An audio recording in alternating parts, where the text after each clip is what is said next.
Hi guys. Okay, so this video is gonna be I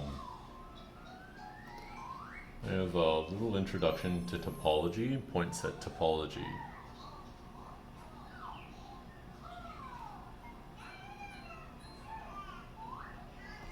Basically, I just want to talk about the basics of like open and closed sets and interiors and all that kind of thing.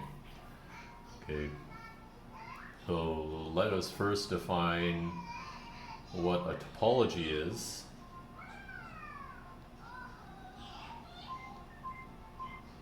Oh yes, and in case you're wondering, a reference, well, I tried to put everything we would possibly cover in the course notes for this class, but a good reference which is freely available online is um,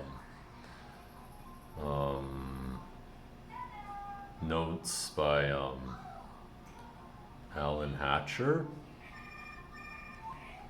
and I believe I have a link to those notes in the kind of the references for the course notes. Okay, and there's a lot of nice pictures and um, it's the useful exercises and everything if you want to learn more. Anyways, let's get back to our definition. We want to talk about open sets, so let's see. We start with a set X, and we want to define like some of the subsets of X. We want to call them open. Okay.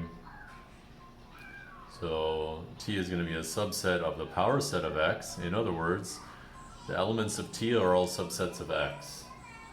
Okay. So then T is called a topology on X. Or another way to say it would be like X with T is a topological space. So you could say that X with T is a topological space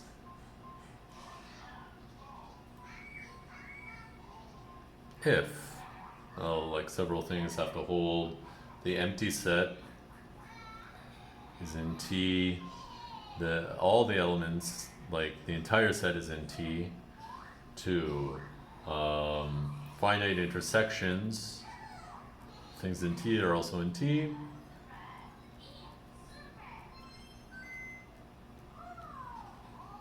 So a topology is closed under finite intersections, and it's closed under arbitrary unions. Okay. So if I take any collections of any subsets of any collection of open sets, then their union is in T as well.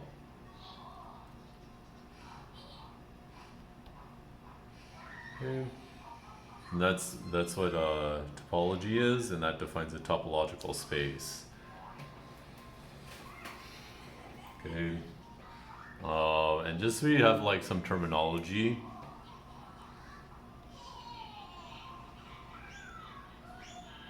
Right? If A is in T, then A is called an open set.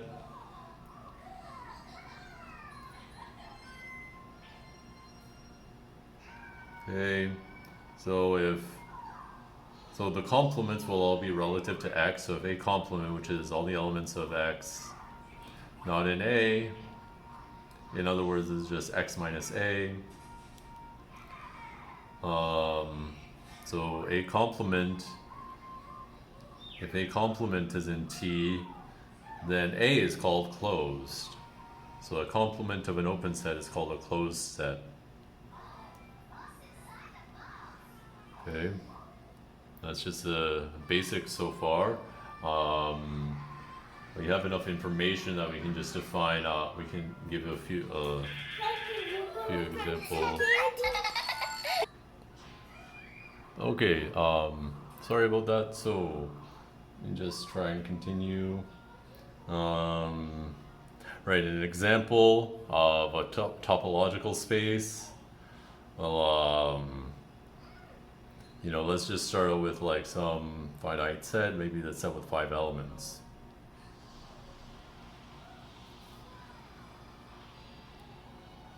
maybe X might be 0, 1, 2, 3, 4, for example, and T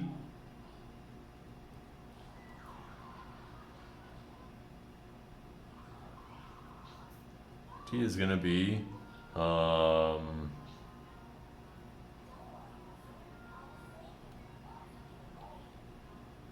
the empty set and all of X. Okay, this is definitely contained in the power set of X.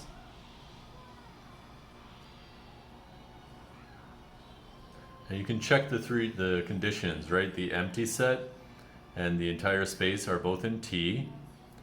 And the intersection of any finite number of elements of T is also in T, because empty set intersect X equals empty set, which is in T. And the union of an arbitrary subset of T is also in T, because empty set union X is X, which is in T. Okay. This is a topological space where the only two open sets are the empty set and X.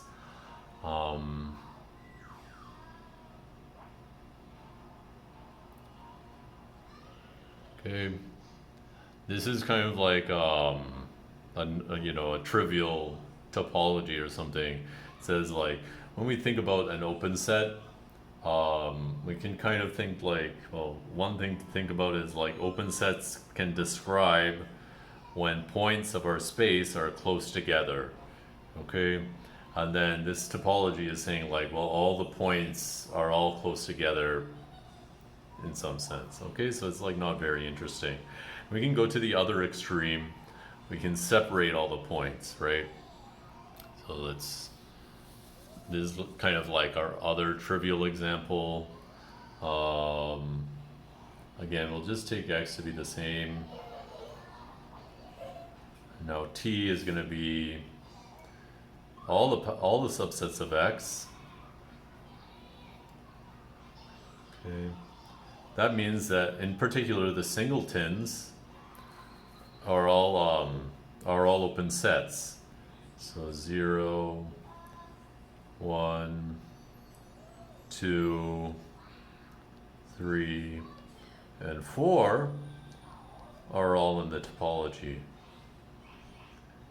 And yeah, I like to think of like an open set as like a bubble. It means like these 5 points all have a bubble surrounding them, separating them from the other points, if you want to think of it that way.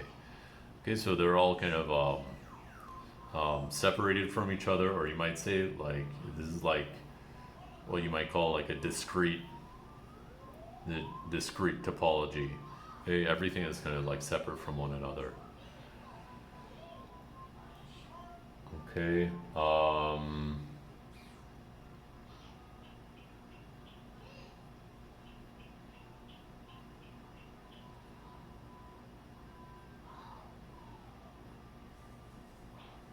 Okay, we have some other, I'll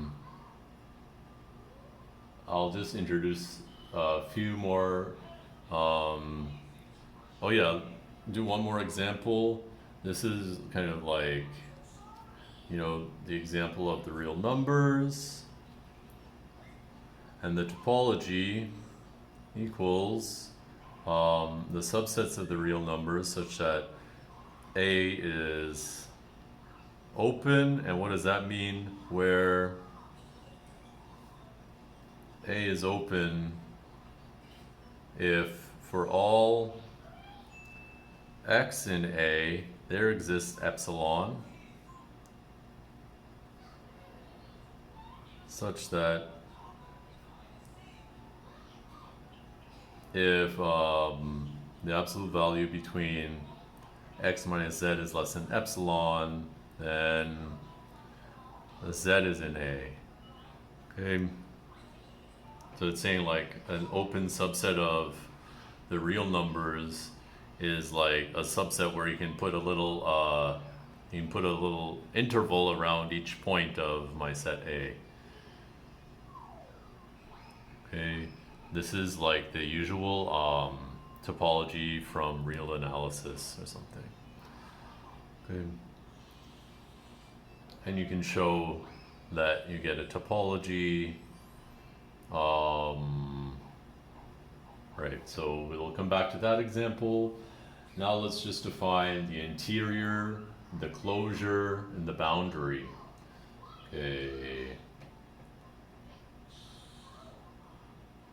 And we have to define them in terms of open and closed sets. Okay. So in all of these definitions, xt is a topological space. Right. And now A is going to be a subset of X. The interior of A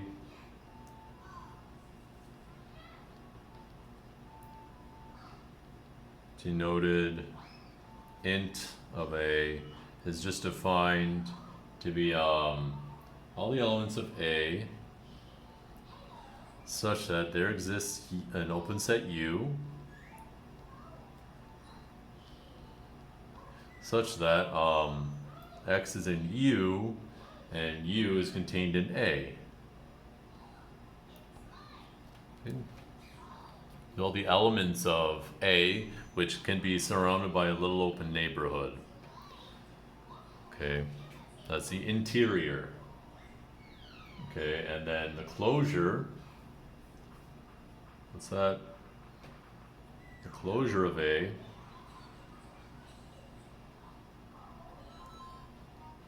denoted by A bar is what? Well, it's all the elements in the set X, so this is not necessarily contained in A, but if I have, it's all the elements where if I have any element in the topology which have X,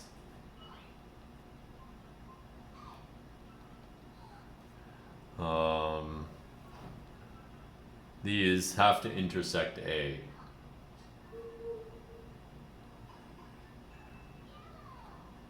So the intersection with A is non-empty. And finally, let's talk about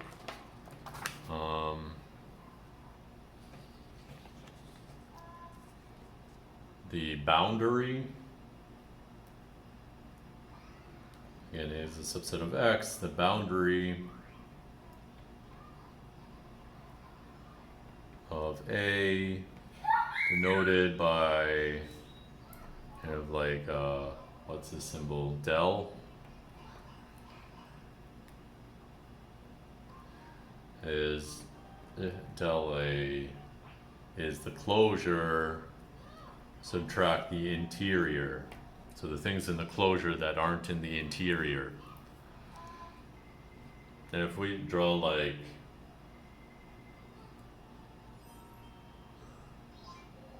here's a blob which represents A.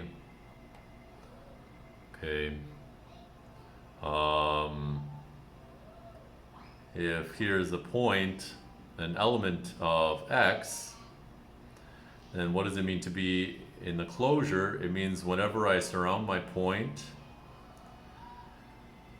with a open subset, I can always have some intersection with A. Okay. So that happens in this kind of situation, like no matter how small I draw the circle around this point, I'll always get something in A. Even if this point might not be in A. Okay. Also, that includes all the things on the inside of A. You know, if I take a point inside A and draw a circle around it, it has some non-trivial intersection with A, namely the point itself, you know? Okay. And then the interior is like, I have to be living inside the middle because I have to be able to draw, you know, as long as I let myself draw a small enough ball, I can draw a ball that's completely, an open set completely contained in A. Okay.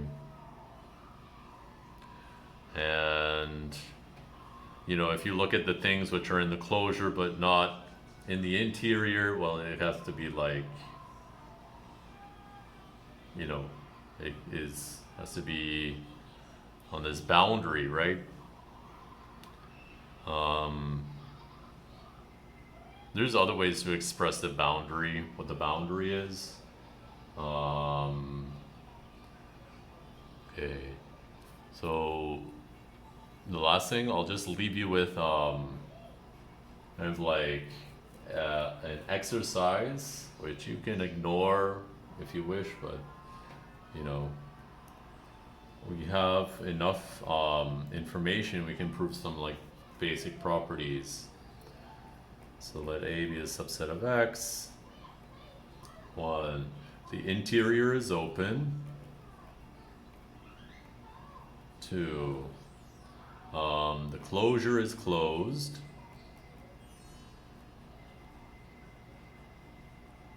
3. A is open if and only if the interior equals A and A is closed if and only if the closure equals A. So you can try to prove that if you want for fun. Okay, so that is kind of the beginning of the last section on topology.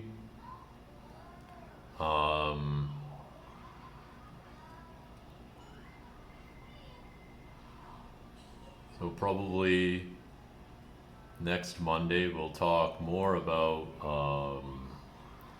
we'll try and set it up so that we can talk properly about, you know, the topology and at least the real numbers and like R2, R3 and so on. All right. Okay, so that is it for now. Just remember that actually Monday is a holiday. So what is going to happen is that I will just